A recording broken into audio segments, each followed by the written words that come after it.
Pemirsa, Menteri Desa dan Pembangunan Daerah Tertinggal, Mendes PDT Yandri Susanto mengungkap adanya desa yang di Bogor ini yang dijadikan jaminan utang ke bank.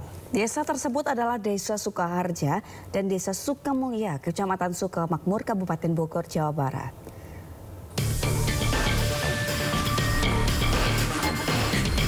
Dua desa di Kabupaten Bogor, Jawa Barat viral di media sosial karena dijadikan jaminan utang ke bank. Dua desa tersebut yakni Desa Sukaharja dan Desa Sukamulya. Kedua desa terletak berdampingan yang berada di Kecamatan Sukamakmur, Kabupaten Bogor, Jawa Barat yang merupakan desa pemekaran dari Desa Sukawangi. Sementara itu, Menteri Desa dan Pembangunan Daerah Tertinggal Yandri Susanto membenarkan adanya desa di Bogor yang dijadikan jaminan utang ke bank sejak tahun 1980. Yandri menegaskan tidak boleh ada desa yang dilelang di Republik Indonesia. Hal ini disampaikan oleh Menteri Yandri dalam rapat bersama Komisi 5 DPR RI di Komplek Parlemen Jakarta. Jadi desa ini berdiri sebelum Indonesia merdeka. Tahun 80 ada seorang pengusaha pinjam duit ke bank yang jadikan agunan desa, Pak. Sekarang desa dilelang. Sudah dikasih plang bahwa akan disita. Saya saudara-saudara para pihak, Pak. Nggak boleh di Republik ini ada desa yang dilelang. Udah saya lakukan pendekatan keras ini, Pak. Masa 9 plus 62 rakyatnya akan diusir? Tidak boleh. Di Bogor dekat sama kita. Dua desa menjadi agunan. Jadi bagaimana dulu penting ini hari ini legasi buat kita. Kemudian Komplek Tenurial Desa Sukaraja, Kecamatan Sukamakmur, Bogor, Provinsi Jawa Barat. Ini dengan korporasi. Menurut Kepala Dinas Pemberdayaan Masyarakat dan Desa Jawa Barat, Ade Afriandi, persoalan ini diawali dari sengketa lahan sitaan bantuan likuiditas Bank Indonesia atau BLBI dari terpidana atas nama Li Darmawan. Pinjaman itu dijaminkan dengan tanah adat seluas 406 hektar yang berada di Desa Sukaharja. Tim Liputan Anyus melaporkan. Menanggapi wilayah yang dilelang karena dijadikan jaminan hutang oleh pihak swasta, pemerintah Desa Sukawangi angkat bicara. Ya, menurut Kepala Desa, Desa Sukawangi bukan dilelang, melainkan diklaim oleh Kementerian Kehutanan.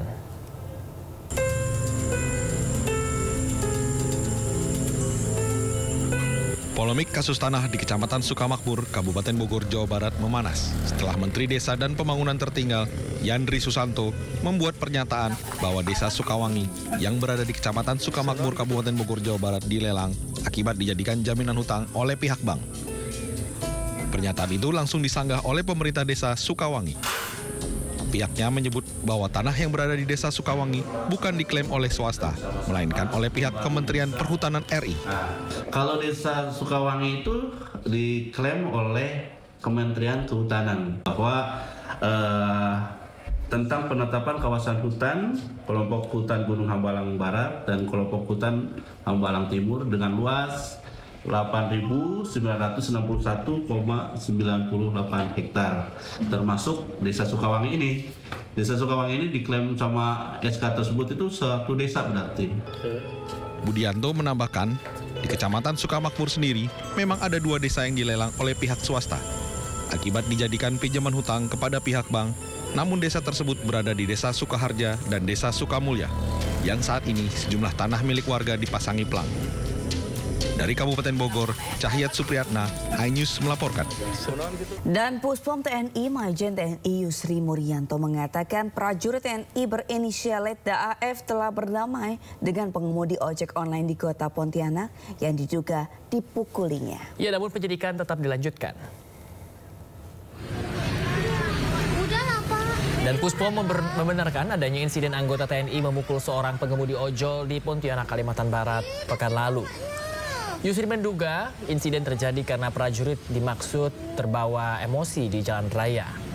Yusri tidak membenarkan tindakan prajurit TNI tersebut dan mengimbau jajaran untuk menghindari kesalahpahaman dengan masyarakat yang berujung tindakan kekerasan. Dari oknum terima kasih Mbak pertanyaannya. Jadi memang kemarin sempat terjadi insiden ya antara salah satu oknum prajurit berinisial F ya, AF di Pontianak Jadi perlu saya sampaikan bahwa kedua belah pihak sudah berdamai, ya. Jadi pelaku dalam ini mungkin ya ini kan terjadinya di jalan, ya, di jalan mungkin karena emosi atau apa sehingga terjadi pemukulan. Ya sebenarnya itu tidak boleh, ya. Tapi kedua belah pihak sudah berdamai, tetapi proses penyidikan berlanjut. Dan kita juga sudah mengingatkan, ya, sering para Dansat mengingatkan pada anggotanya untuk menghindari jangan sampai terjadi selisih paham dengan masyarakat, ya. Itu yang sudah kita laksanakan selama ini. Ya, polisi masih menyelidiki penyebab kematian bocah di kamar kos kawasan Penjaringan, Jakarta Timur. Dugaan sementara korban tewas akibat dianiaya.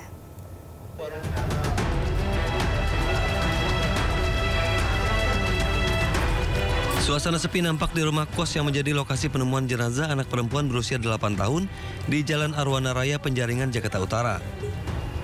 Penemuan jasad korban berawal dari warga yang mencium bau tak sedap dari rumah kos sejak 4 hari terakhir.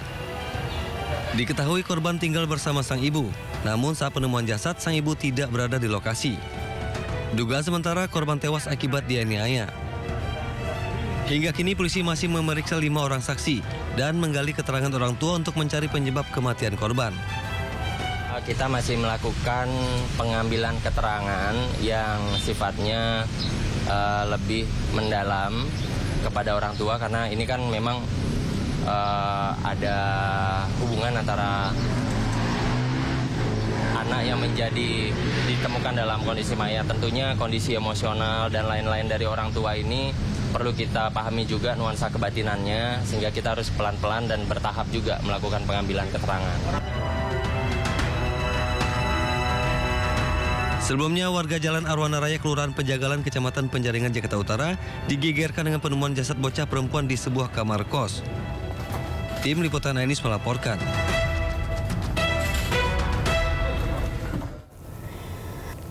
Pemirsa, seorang bocah telolet di Lebak, Banten menangis histeris saat tengah mengonten bus telolet, di mana pemirsa ini handphone miliknya dijamret seorang pria. Warga menduga pria tersebut sudah lama mengintai anak-anak yang tengah asyik mengabadikan momen suara telolet tersebut.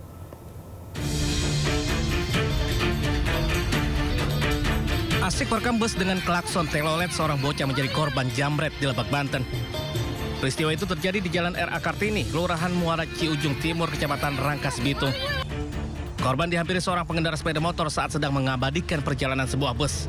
Setelah merampas ponsel, pelaku langsung tancap gas meninggalkan korban yang trauma. Meski sempat diteriaki maling, pelaku akhirnya bisa melarikan diri. Lagi video buat telolet. Nah, ada seseorang bapak bawa motor Supra. Dia ngambil dari arah ini, dari lampu merah. Nah, dia ngejamret HP anak kecil itu. Dan saya ngejar udah kejauh gitu. Peristiwa serupa bukan pertama kali terjadi di Rangkas Bitung. Pelaku diduga sudah sering melakukan kejahatannya. Warga pun berharap pihak kepolisian segera menindak pelaku agar tidak ada lagi korban. Dari Lebak, Banten, Iskandar Nasution, News melaporkan. Ex-Kapolres Ngada KBP Fajar Widya Dharma Lukman dituntut 20 tahun penjara oleh Kejaksaan Negeri Kota Kupang dalam kasus kekerasan seksual terhadap 3 anak perempuan.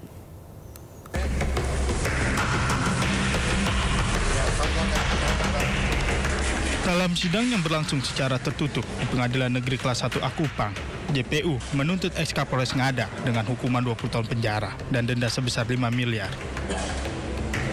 Terdakwa juga diwajibkan membayar restitusi sebesar 359 juta. Menanggapi tuntutan jaksa, kuasa hukum terdakwa merasa keberatan dan akan menyampaikan pembelaan pada persidangan berikutnya yang dijadwalkan pada Senin 29 September mendatang. Sebelumnya, kasus AKBP Fajar mencuat ke publik setelah dirinya ditangkap Propam Mabes Polri pada 20 Februari lalu. AKBP Fajar ditangkap usai dilaporkan otoritas Australia terkait keterlibatannya atas penjualan konten video porno anak di bawah umur di salah satu situs dewasa. Dari Kupang, Nusa Tenggara Timur, Eman Suni, iNews melaporkan. Pemirsa, Kapolri Jenderal Listio Sigit Prabowo membentuk tim transformasi reformasi Polri. Tim ini terdiri dari 52 anggota perwira menengah hingga perwira tinggi Polri.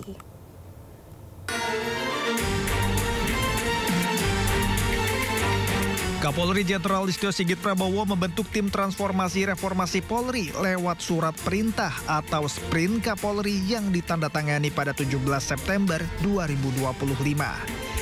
Dalam surat ini, Kapolri memerintahkan 52 anggota perwira menengah dan perwira tinggi Polri dengan pangkat AKBP hingga jenderal.